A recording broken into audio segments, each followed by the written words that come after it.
भैया बहनों, पिछले दिन हमने संसाधन का विकास नामक चैप्टर शुरू किया था।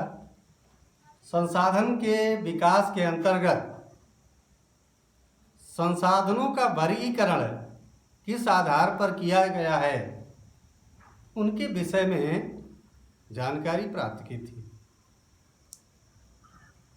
उसी के अग्रिम कड़ी में आज विभिन्न संसाधन जो हमारे पास उपलब्ध हैं, चाहे वो वन संपदा हो, जल संसाधन हो, पशुधन हो, भूमि हो, सबका अध्ययन हमको करना है कि इन संसाधनों का हमारे जीवन में क्या महत्व है, ये मानव के साथ कैसे अपना अंतर संबंध स्थापित रखते हैं, इन सब का अध्ययन करना है। इसी के क्रम में आज भू संसाधन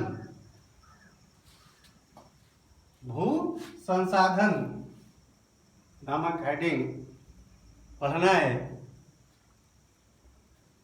भूमि एक महत्वपूर्ण प्राकृतिक संसाधन है। मानव के समस्त आर्थिक क्रियाकलाप इसी संसाधन पर संपादित होते हैं। इसलिए इस संसाधन का हमारे लिए महत्व और भी अधिक बढ़ जाता है, क्योंकि भूमि पर ही हम रहते हैं। भूमि पर ही हम अपना आवास बनाते हैं, भूमि पर ही हम कृषि करते हैं, भूमि पर ही हम औद्योगिक इकाइयां स्थापित करते हैं, भूमि पर ही हम अपने यातायात का माध्यम चाहे रेल हो या सड़कें हों उनका निर्माण करते हैं।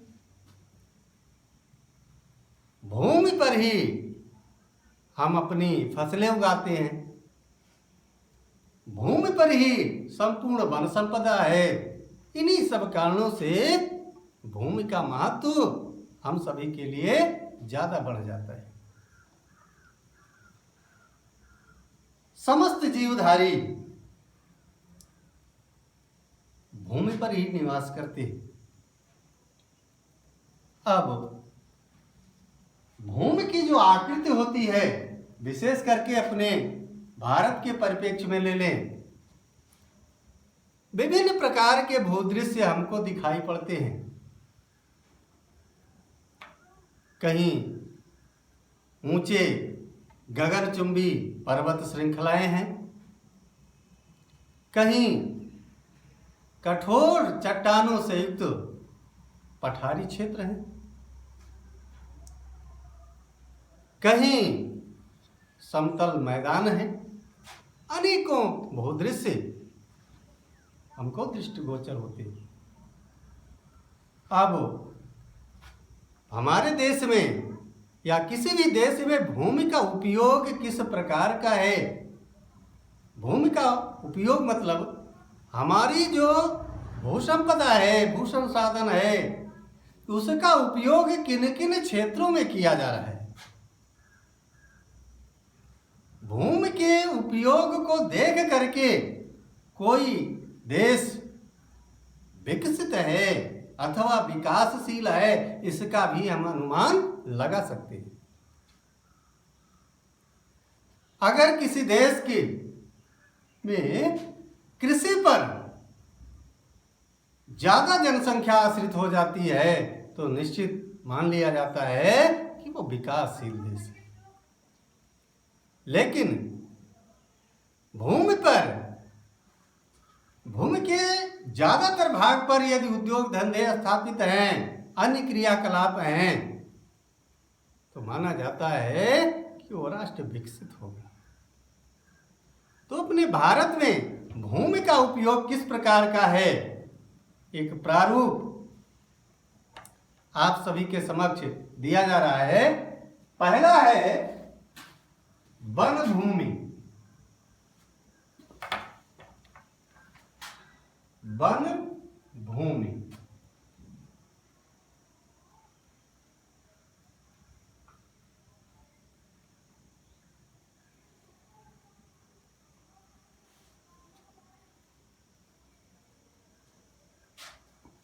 भारत में सन 1952 में जब पहली बार राष्ट्रीय वन नीति बनाई गई तो उसमें एक लक्ष्य निर्धारित किया गया कि देश के 33% भाग पर वन होने चाहिए। देश के 35% भाग पर वन होने चाहिए, क्योंकि अगर इतना मात्रा में वन उपलब्ध होता है तो वह पर्यावरण की दृष्टि से ज्यादा उत्तम माना जाता है। किंतु हमारे देश में आज भी 33% से कम ही भाग पर वन हैं। सरकारी आंकड़ों के पास लगभग 22% भाग पर वन क्षेत्र उपस्थित है। तो भूमि का एक उपयोग यह है कि कितने भागों में वनस्पतियां हैं, वन क्षेत्र कितने भागों में हैं। दूसरे नंबर पर आता है कृषि हेतु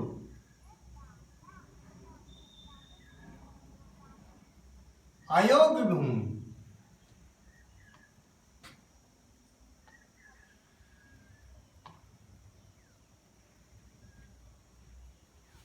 कृषि योग्य अयोग्य भूमि, कृषि हेतु अयोग्य भूमि। अब इसमें बंजर मतलब ककरीली पथरी अनुपजाऊ मिट्टी जिसमें है। दूसरा आता है गैर कृषि प्रयोजनों में लगी हुई भूमि, जिसमें हमारी इमारतें हैं, सड़कें हैं, कल कारखाने हैं। इस प्रकार की जो भूमियां हैं वो बंजर और कृषि हेतु अयोग्य भूमि के अंतर्गत आती हैं। तीसरा आता है परती भूमि के अतिरिक्त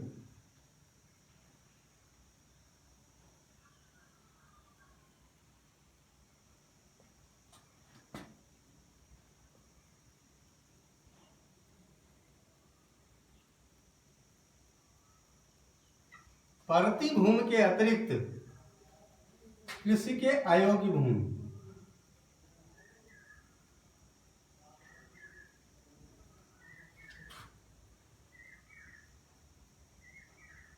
कृषि के अयोग्य भूमि।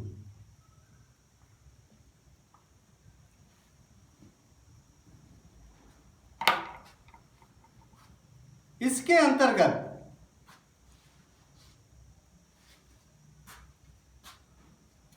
ऐसी भूमि को सम्मिलित किया जाता है जो कृषि कार्य में के अयोग्य है, कृषि कार्य नहीं हो पाता, लेकिन ये परती भूमियां भी नहीं है।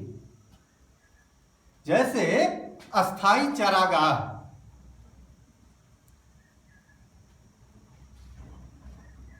अस्थाई चारागाह भी कृषि के लिए अयोग्य भूमि के अंतर्गत उसको सम्मिलित किया जाता है। या अस्थाई चारागाह नहीं है, अन्य कोई गोचर भूमियां हैं। गोचर भूमि मतलब ऐसे जहां पशुचारण होता है उसको गोचर भूमि भी कहा जाता है, उसको सम्मिलित किया जाता है। कुछ विभिन्न प्रकार के वृक्षों, उद्यानों आदि को सम्मिलित किया जाता है। ऐसी भूमियां भी कृषि के अयोग्य मानी जाती हैं, लेकिन ये परती भूमि में भी नहीं। चौथा आता है परती भूमि।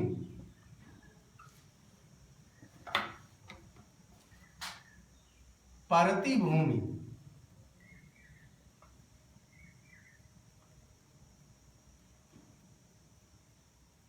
ऐसी भूमि जो एक वर्ष के लिए या उससे कम समय के लिए इसमें फसलें नहीं उगाई जाती।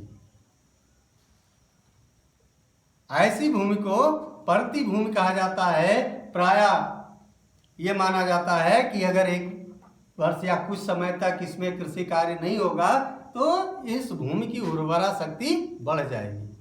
यानी हम इसको परिभाषित कर सकते हैं कि कृषि की उर्वरा शक्ति बढ़ाने के लिए एक वर्ष या उससे कम समय के लिए जो भूमि में कृषि नहीं होता है ऐसे भूमि को परती भूमि कहा जाता है। और पांचवा प्रतिरूप जो आता है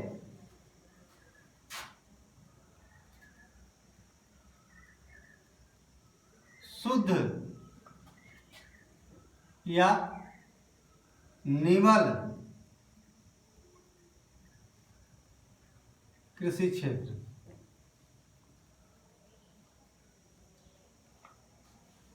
शुद्ध या इसको निवल भी कहा जाता है कृषि क्षेत्र। शुद्ध और निवल कृषि क्षेत्र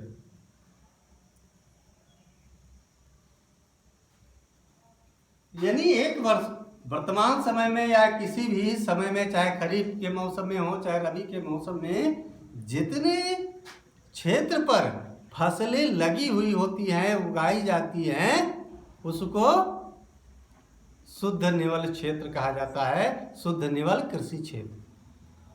जितने क्षेत्र पर फसलें उगाई जाती हैं उसे शुद्ध निवल क्षेत्र कहा जाता है। लेकिन यही इसमें थोड़ा सा परिवर्तन कर दिया जाए तो वो सकल कृषि क्षेत्र हो जाता है।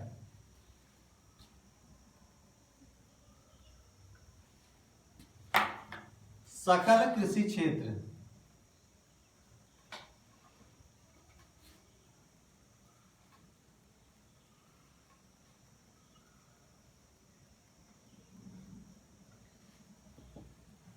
भैया बहनों, इस हेडिंग में आपको कठिनाई अनुभव होती होगी, इसलिए इसको उदाहरण के माध्यम से स्पष्ट कर दे रहे हैं। शुद्ध यानी जो फसलें लगी हुई हैं, जितने क्षेत्र में फसलें लगी हुई हैं वो शुद्ध कृषि क्षेत्र है, या उसको निवल कृषि क्षेत्र भी कहा जाता है। लेकिन आपने देखा होगा कि गन्ने की बुआई हो रही है।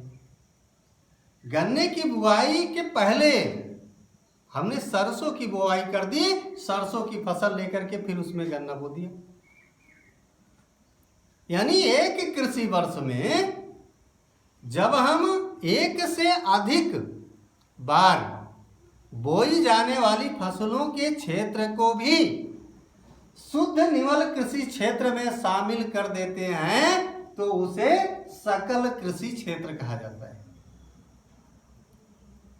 फिर से एक बार सुन लीजिए, जब एक वर्ष में,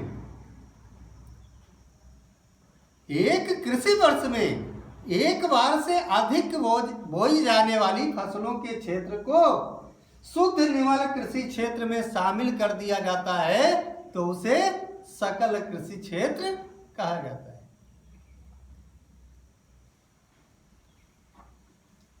यानी जो भू संसाधन है उसका इन रूपों में वन भूमि, कृषि योग्य भूमि, परती के अतिरिक्त कृषि क्षेत्र के अयोग्य भूमि, परती भूमि, शुद्ध निवल कृषि क्षेत्र के रूप में भू संसाधन का उपयोग होता है। अब इस डायग्राम के अनुसार भारत में अपने जो भू संसाधन है उसका 43% मैदान है, 30% पर्वतीय भाग है, 27% पठारी क्षेत्र है। अब ये 43% जो मैदानी भाग है, यदि यानी हम कह सकते हैं कि इसके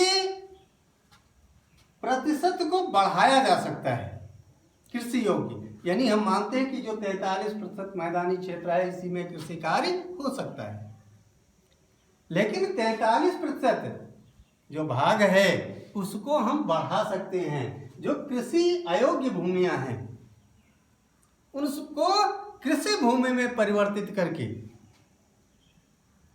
हम कृषि क्षेत्र को बढ़ा सकते हैं, यानी भूमि के उपयोग के प्रारूप को थोड़ा बहुत बदल सकते हैं।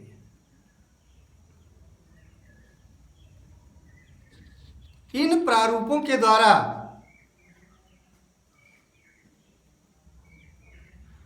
हम भू संसाधन का उपयोग करते हैं। कृषि के इन प्रारूपों के द्वारा, भू संसाधन के इन प्रारूपों के द्वारा हम भूमि का उपयोग करते हैं, किंतु कुछ कारण ऐसे हैं कि जो हमारे भूमि के उपयोग को हमारे ना चाहते हुए भी वो बदल देते हैं।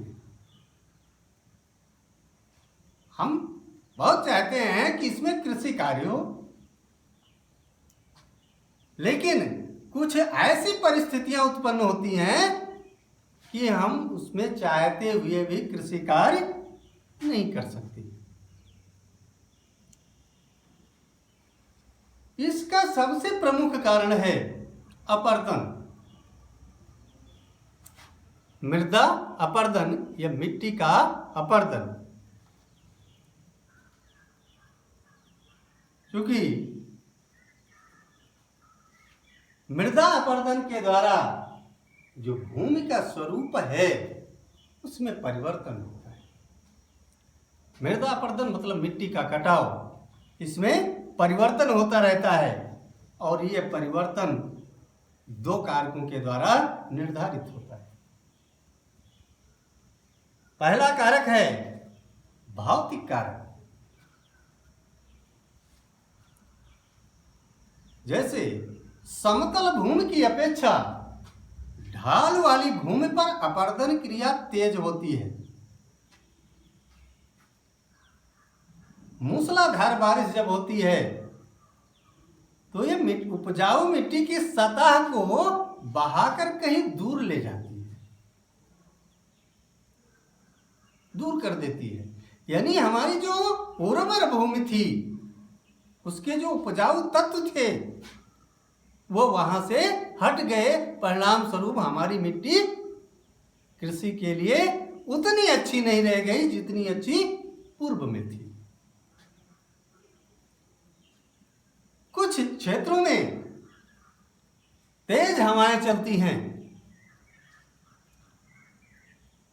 वो हवाएं ऊपर की उर्वर मिट्टी को अपने साथ उड़ा ले जाती हैं और अनुपजाऊ मिट्टी हमारे पास रह जाती है, हमारे भूमि पर रह जाती है, जो फसल के उगाने के लिए अनुपयोगी हो जाता है। यानी जो उपजाऊ भूमि थी, जो कृषि योग्य भूमि थी, वो भी कृषि के अयोग्य होने लगती है। यानी भूमि के उपयोग के प्रारूप को बदलने में यह अपर्दन का कारक जो है ये महत्वपूर्ण भूमिका निभाता है। दूसरा है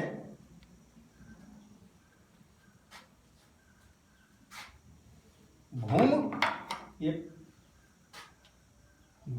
उपयोग को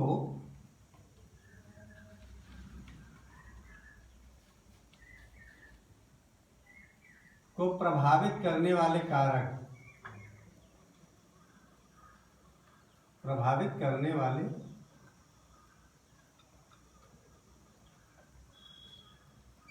कारक, जिसमें से पहला आपने को बताया गया भौतिक कारक,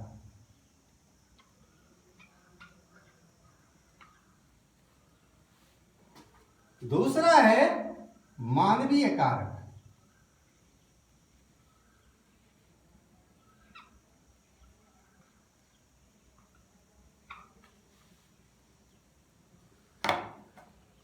मृदा के अपर्दन के लिए, मिट्टी के अपर्दन के लिए अनेकों मानवीय कारक हैं जो अपर्दन को प्रोत्साहित करते हैं, जिसके कारण भूमि का उपयोग प्रारूप बदल जाता है।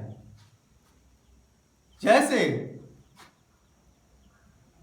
भूमि पर हम वृक्षों की कटाई कर देते हैं,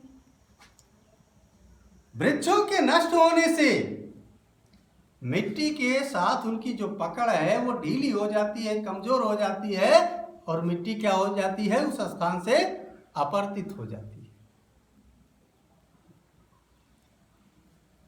कृषि के गलत तरीके से, गलत ढंग से भी हमारी जो मृदा की संरचना है उपजाऊ से अनुपजाऊ की ओर बढ़ जाती है।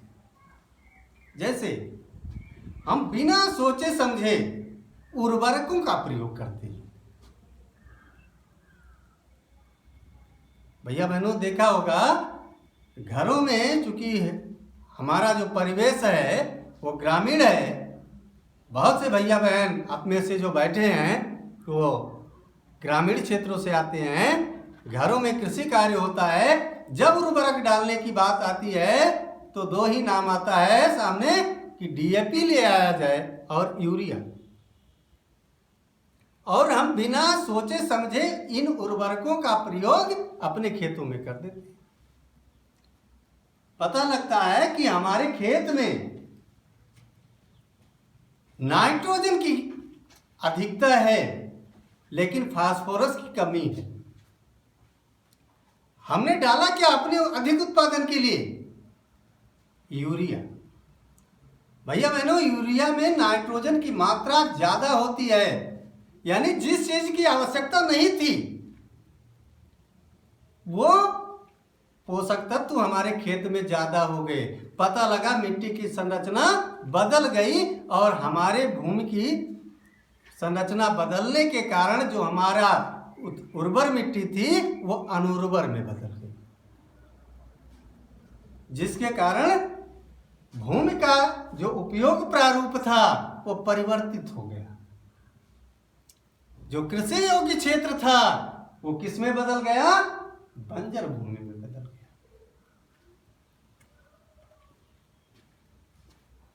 इसके अलावा जैसे हम जुताई करते हैं, अगर ढालू भूमि है, अगर हम ढाल के विपरीत दिशा में जुताई करते हैं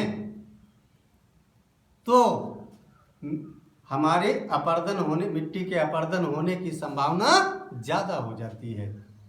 अपरदन होने के कारण मिट्टी की संरचना बदल जाती है, जिससे हमारी उर्वर मिट्टी अनुर्वर मिट्टी में परिवर्तित हो जाती है। परिणाम स्वरूप कृषि क्षेत्र जो बदल करके वो कृषि अयोग्य क्षेत्र हो जाता है।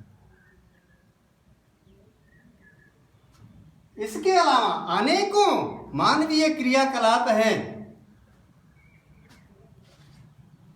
जिसके कारण मिट्टी की संरचना बदलती है और कृषि जो भूमि उपयोग का प्रारूप है उसमें परिवर्तन होता रहता है।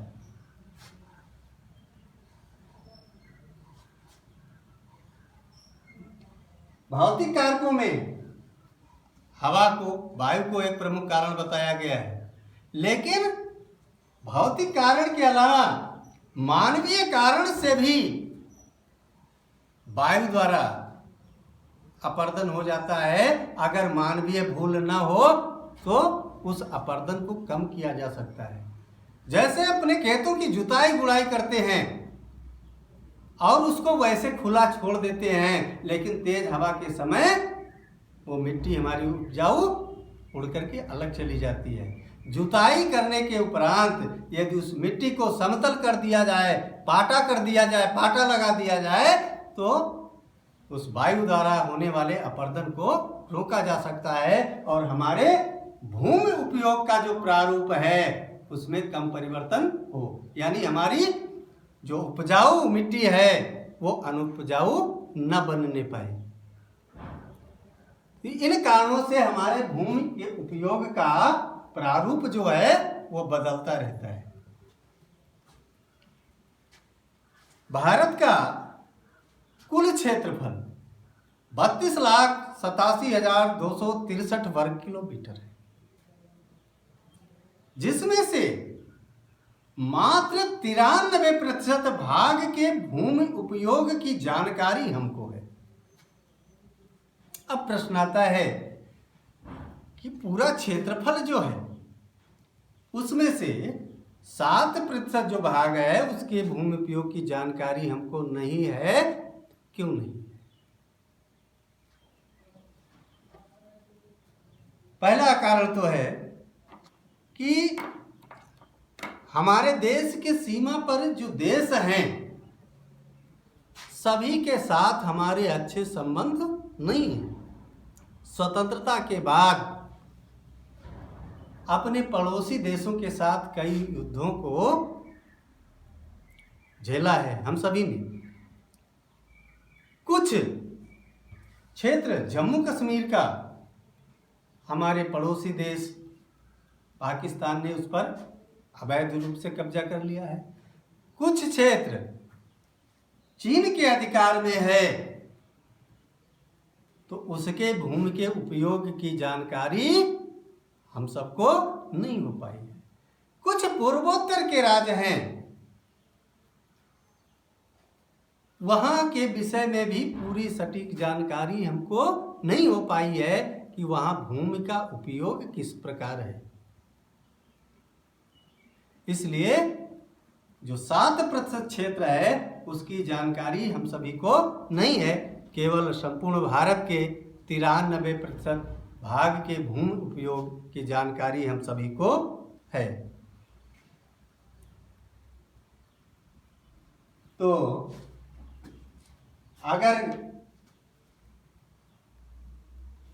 भूमि की गुणवत्ता को, भूमि की उपजाऊपन को बनाना है, ज्यों का त्यों बनाए रखना है, तो भारत के भूमि के उपयोग के प्रारूप को समझना होगा और साथ में भूमि उपयोग के जो प्रभावित करने वाले कारक हैं उन कारकों के विषय में भी जानकारी रखनी होगी, जिससे सावधानी बरत करके हम कृषि योग्य भूमि को कृषि के अयोग्य न बनाएं। इसके लिए हमको विशेष सावधानी रखनी होगी। इसी के साथ आज का जो टॉपिक है आपका समाप्त हो रहा है। अगले दिन फिर हम मिलेंगे। जो भी टॉपिक दिया गया है इसका नोट्स सभी भैया बहन तैयार करेंगे और नोट्स तैयार करने के उपरांत जो विद्यालय का ग्रुप है और विद्यालय का चैनल है उस पर प्रेषित करेंगे। इसी आशा के साथ